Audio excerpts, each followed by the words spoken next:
Kai Tinubu, komai ya ɗau zafi a ƙasa ba inda talaka zai sa kansa ya ji daɗi. A raba ƙasar nan a bani tawa gada. Hajiya ko ke ba ta goyon baya a raba? A raba ni ma ina baya a raba. No. Wani abokina ne, ya ga wani yana shan wiwi, kuma shi bai saba sha ba, ya ce a bashi shi ma ya ɗan sha ya ji ya ake ji. Kawai ana bashi ya sha, da ya koma gida, sai ya ga mahaifiyarsa ya ce mata I love you yana son ta zai aure ta. Subhanallahi. Kun ji illan shaye-shaye. Shaye-shaye babu inda zai kai mutum sai halaka. To, 'yan Najeriya labari da dimi-dimi. Shugaban ƙasar Najeriya Bola Ahmed Tinubu ya kamu da ciwo. Ya kamu da ciwon so. Falil ɗore kai ba ƙarfi ba.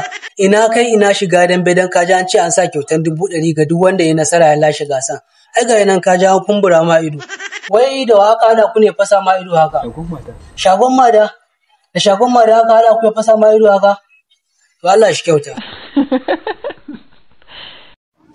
Jama'an Najeriya labari da dimi-dimi.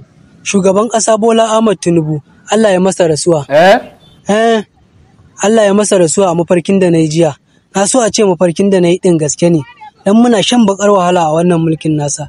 A dafa shinkafan naira 100, shinkafan 100 ita nake ci nake ƙoshi, amma yanzu sai in ci shinkafan 1000 ma ban ƙoshi ba. Subhanallahi.